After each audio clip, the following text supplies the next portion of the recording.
Et là, rebondissement 2 mois après, Aliénor, elle annonce qu'elle est fiancée, elle se marie quasiment instantanément après à Henri Plantagenet, qui était duc de Normandie, et surtout futur roi d'Angleterre. Après le roi de France, le royaume d'Angleterre. Et Henri, c'est pas Louis, hein. Henri, il a 10 ans de moins, il est beau gosse pour l'époque, il a de l'ambition, et il connaît la guerre. Tout ce que Louis avait pas. Et ensemble, ça va super bien matcher.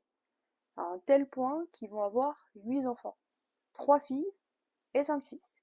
Et dans les 5 fils, il y a Henri le Jeune, qui doit succéder à son père. Il y a Richard Cœur de Lion et Jean sans Terre. Bon, malgré le fait qu'elles soient souvent ensemble, ça l'empêche pas de voyager, hein. Et à cette époque-là, c'était les voyages à cheval, hein. Le carrosse, non, non, non, non. C'était à cheval qu'on faisait tout. Et elles faisaient des allers-retours entre l'Aquitaine et l'Angleterre, c'était bien sympa. Sauf que, ben, à un moment, bam, une maîtresse et une mauvaise réputation aussi.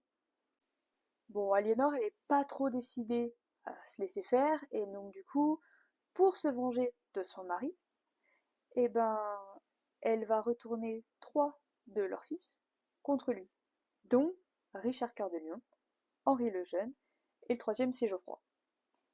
Alors, Henri II, bah, il va vite se rendre compte qu'Aliénor est derrière tout ça, et une fois alors qu'elle sort de son palais d'Aquitaine habillée en homme, alors pourquoi on ne sait pas, et elle se fait arrêter et elle va se faire enfermer pendant 15 ans.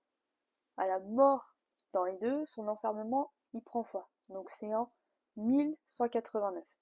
Sauf que entre-temps, ils ont quand même perdu 2 fils. Alors, quand ils ont perdu un petit peu leur fils, on va dire qu'Henri lui laisse un petit peu plus d'espace. Mais bon, c'est pas top quoi.